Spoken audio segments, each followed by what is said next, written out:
단위 과세자로 시작하는 게 좋은지 일반 과세자로 신청하는 게 좋은지, 해외 구매 대행과 병행 수입은 같이 하지 말고 네. 사업자를 따로 내야 된다, 이거에 대한 정확한 이유, 음. 해외 구매 대행 매출을 정확하게 어떻게 잡는지. 안녕하세요, 준열문입니다. 오늘은 구독자분들의 세무 관련 궁금증을 풀어드리기 위해서 세무 관련 지식을 전달해 주실 회계사 겸 세무 유튜브인 젤세미님을 찾아뵈었습니다. 제 채널 구독자분들은 아마 이미 대다수 분들이 이제 세금 관련해서 엄청 궁금해하셔서 절세미님의 채널을 다 구독하고 계실 텐데, 그래도 혹시 모르시는 분들을 위해서 한번 소개 부탁드릴게요. 네, 안녕하세요. 저는 절세로비를 바꾸는 김혜원 회계사라고 해서 절세미녀라는 채널을 운영하고 있는 김혜원 회계사라고 합니다. 반갑습니다. 네, 저는 세금 관련 전문 채널을 운영하고 있고요. 제 유튜브에도 많이 와주시면 감사하겠습니다. 제 채널이 대다수가 이제 남성분들인데 네네네, 좋네요. 미인이셔가지고 좋아하실 것 같아요. 좋아해 주셔야 될 텐데. 우선 저도 구독자님들한테 이야기 드리면은 세무 관련해서 저한테 문의를 엄청 많이 해요. 근데 저는 지식이 없다 보니까 사업을 하면서 딱 한 번 세무사에 들렸거든요. 네네네네. 그래서 저 지식도 없는데 그때 저는 추천해주는 게 절세미님 채널을 좀 추천을 해드리고 있거든요. 보시는 분들 가운데 오늘 촬영 외에도 궁금한 게 있으면 절세미님 채널 가시면은 정보가 있기 때문에 한 번쯤 찾아서 들어가 보시는 걸 추천드려요. 그럼 오늘은 제 채널 구독자분들이 세금 관련해서 궁금했던 사항들을 제가 대신 이제 물어볼 예정인데요. 네네네. 그럼 바로 시작해 볼게요. 첫 번째 질문입니다. 그래서 처음 온라인 사업을 진행할 때 단위 과세자로 시작하는 게 좋은지 그냥 일반 과세자로 신청하는 게 좋은지, 그리고 혹시 이 둘의 차이점이 정확히 무엇인지 궁금해 하시더라고요. 가장 많이 저도 질문을 받는 사항 중에 하나고, 쇼핑몰이나 구매 대행을 시작하시는 분들이 제일 궁금해 하시는 부분 중에 하나인 것 같아요.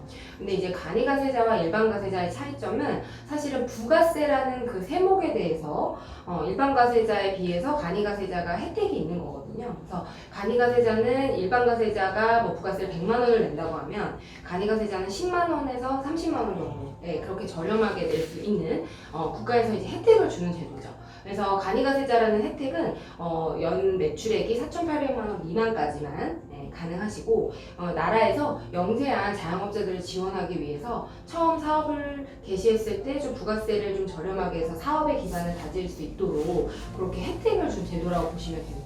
그래서 간이과세자로 할 거냐 일반과세자로 할 거냐 그 선택의 기로에 있을 때는 일단 초기 투자 비용이 예를 들어 인테리어를 한다든지 이렇게 억 단위로 들어가거나 몇 천만 원 몇 억 뭐 이렇게 들어간다면 사실은 저는 일반과세자로 하는 걸 추천을 드려요. 왜냐하면 그거에 대해서 부가세를 부담을 하셔가지고 비용 처리도 하고 부가세 환급도 받고 그게 가능하시기 때문에 일반과세자로 하시는 걸 추천드리지만, 보통 저희가 이제 그 구매 대행을 하시는 분들은 대부분 이제 소액으로 투자를 시작하시거든요. 뭐 따로 사업장을 임차하시는 경우도 드물고, 보통은 집에서 시작을 하시고, 투자 비용도 뭐 인터넷, 컴퓨터, 그런 장비가 많이 들어가진 않기 때문에 제 생각에는 사실 간이과세자라는 그런 혜택을 누리실 수 있다면 누리시는 게 가장 유리하다고 생각합니다.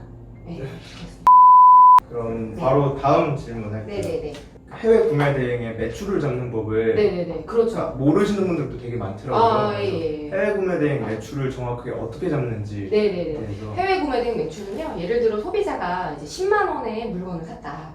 그러면 저희가 그거에 대해서 이제 주문을 넣잖아요. 해외 주문을 넣어가지고 이제 구매 대행을 해주는 건데, 저희가 매출을 잡는 거는 고객이 결제한 10만 원에서 이제 상품을 매입을 한 게 뭐 5만 원이었다.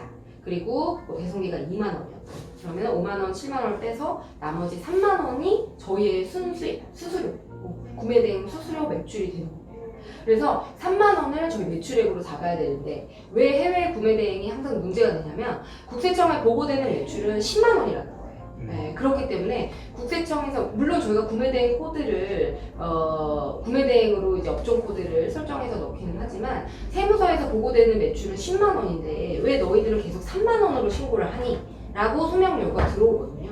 그렇기 때문에 저희가 항상 이 매출액에서 빠지는 금액, 저희가 이제 3만 원이라는 매출을 잡을 때 10만 원이라는 매출은 저희가 스마트 스토어팜이든 뭐 인터넷 매출로 주로 하시니까 거기에 딱 정해져 있어요. 그래서 저희가 중요한 거는 거기서 빼는 상품 매입가랑 배송비, 뭐 관세나 부가세나 뭐 중간에 뭐 신용카드 수수료를 빼시는 분들도 있는데 그거는 뭐 관리가 어려우시면 안 하시는 경우도 많거든요. 그래서 일단은 중요한 건 큰 거는 상품 매입가랑 배송비. 이거는 주문 건별로 따라가셔가지고 정리를 해놓으셔야 돼요. 네, 그렇게 해서 이제 매출이 산출이 되시는 거죠. 그럼 바로 다음 질문 할게요. 네네네. 해외 구매 대행 사업가 그리고 음. 일명 사입하고 위탁 병행 수입이라고 하죠. 네. 이제 전문가분들을 찾아보면은 해외 구매 대행과 병행 수입은 같이 하지 말고 네네. 사업자를 따로 내야 된다. 네네네. 이렇게 이야기를 하고 저 역시도 지금 그렇게 하고 있는데 네네네. 이거에 대한 정확한 이유, 그래서 세금 폭탄을 맞을 수 있다는 이런 단순한 이야기가 아니라 왜 이렇게 해야 되는지에 대해서 네, 그렇죠. 네, 만약에 사업자 번호 하나에 이렇게 그 병행 수입이 있는 도소매인 거잖아요. 네. 그래서 도소매와 그다음 저희 구매 대행을 같이 운영을 하는 경우에는 사실은 매출이 섞여버리는 문제가 생겨요. 네. 그래서 예를 들어 100만 원의 매출이 병행 수입하고 그다음에 구매 대행에서 발생한다고 했을 때 총 매출은 200만 원이지만 100만 원은 도소매이기 때문에 매출을 그대로 잡아야 되고요. 근데 나머지 100만 원은 예를 들어 저희가 거기에서 얻는 수수료가 10%라고 하면 10만 원만 매출을 잡아야 되거든요. 그런데 이게 과연 도소매 매출이냐, 그 다음에 구매 대행 매출이냐, 이거를 사실 구분해서 완벽하게 기장하기가 뭐 그 사이트가 뭐 온라인을 통해서 이제 사이트에서 매매를 하는데 이 물건이 도소매였는지 구매 대행이었는지 이거를 구분하기가 사실 어려운 부분이 있거든요. 사이트를 별도로 운영하면 그래도 사업자 하나로 사이트를 별도로, 예를 들어 스토어팜은 뭐 온라인 그 병행 수입 전문이고 그 다음에 뭐 옥션은 그냥 구매 대행만 한다. 예, 이렇게 한다면은 가능하겠지만 예를 들어 같은 옥션, 같은 뭐 그런 그 G마켓, 뭐 쿠팡 이런 곳에서 구매 대행과 병행 수입을 같이 한다.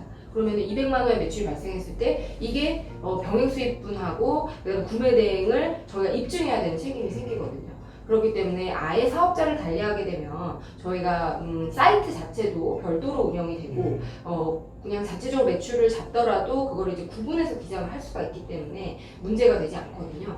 근데 제일 문제는 구매 대행이 도소매로 간주가 되는 경우에는 원래는 매출액이 구매 대행 기준으로 10만 원이지만 이게 병행 수입으로 간주가 되면 도소매로 간주가 되는 순간 100만 원으로 매출이 커지게 되거든요. 네, 예. 그렇기 때문에 그거는 또 되게 애매한 문제가 생겨요. 뭐 성실 신고 기준 금액이라든가 매출액에 따라서 요런 뭐 복식부기 이제 종합소득세 신고도 해야 되지만 복식부기 의무자 뭐 추계 신고할 때 단순이냐 기준이냐 이런 거에 대한 이제 그 기준 금액도 또 달라지게 되고 그렇기 때문에 사실은 구분해서 기장을 하셔야 문제가 생기지 않아요. 구매 대행은 서비스업이고 그 다음에 그 병행 수입 도소매업이거든요. 네, 얘네 둘은 아예 분류 자체가 틀려가지고 그렇기 때문에 제 생각에는 이거는 저희도 구분해서 사업자를 따로 내시라고 말씀을 드립니다. 그럼 이제 제가 질문을 들으면서 한 가지 여기 추가로 질문을 드리고 싶은 게 한 사업자로 스마트 스토어를 3개까지 낼 수 있거든요. 그럼 만약에 한 스마트 스토어는 병행 수입을 하고 한 스마트 스토어는 해외 구매 대행 사업으로 진행할 경우에는 큰 문제가 없다는 건가요? 그렇게 하시면은 그래도 괜찮죠. 괜찮은데 문제는 뭐냐면 저희가 병행 수입 같은 경우에는 이제 만약에 재고를 보유하게 됐을 때 구매 대행의 재고인지 아닌지가 저희가 입증을 해야 되는 거거든요. 뭐 예를 들어서 A라는 제품을 이제 주문을 해놨는데 구매 대행에 주문이 들어왔어요. 근데 이제 병행 수입한 물건이랑 이제 같은 물품을 구매 대행이랑 병행 수입으로 같이 팔고 계시다고 하시면 이걸 그냥 보내실 수 있는 거잖아요. 사실상. 그렇죠. 따로 이제 구매 대행 방식으로 하는 게 아니고 국내에 있던 재고를 그냥 보내버리실 수도 있거든요. 그렇게 되면 이거 사실 도소매랑 같은 거가 되기 때문에 그거를 저희가 뭐 물류 센터를 따로 보유하고 있다던가 그런 게 아닌 이상은 그런 게 좀 애매해지는 문제가 생기죠.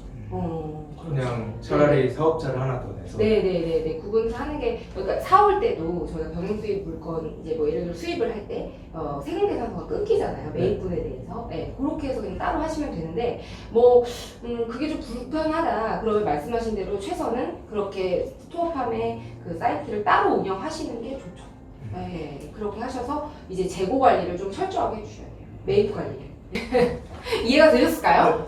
좀 어렵죠? 네, 좀 어려웠을 것 같아요. 아마 제 채널 보시는 분은 아예 음. 처음 시작하시는 분들도 많을 그렇죠. 거예요. 네네. 그러니까 뭐 매출이랑 매입을 딱딱 구분해서 잘 관리를 하실 수 있으면은, 근데 실제로 그렇게 관리하시는 분들도 있더라고요. 저희 구매대행 분들도 그 많은 물건들에서 다 찾아내시더라고요. 물건별로. 네, 그렇게 관리가 된다면야 뭐 사실 같이 하셔도 크게 문제는 없는데, 나중에 세무서에서 좀 성형 요구가 들어왔을 때 그걸 입증해야 되는 책임은 저희한테 있기 때문에, 그 이제 도소매와 이제 구매 대행의 차이는 뭐 아시겠지만 뭐 재고가 있느냐 없느냐, 예, 그런 차이가 있잖아요. 그래서 그런 것들을 좀 철저히 관리해 주셔야 돼요. 더 혼란을 드렸나 봐요. 어쩌죠? 따로 하세요. 예, 따로 사업자를 네, 따로 따로 관리해 네. 주시면 됩니다. 예, 예, 예. 그렇게 해주세요. 네, 다음 질문은 그러면 두 사업자를 네네, 하기 위해서는 네네네, 이제 사무실을 임대해서 사업자를 두 개를 내야 되잖아요. 네네네, 각각. 네, 각각 해야 되는데 네네. 그러면 세금상 불이익이 없는지 이렇게 한 개인이 두 가지 사업자를 내서 네네네네.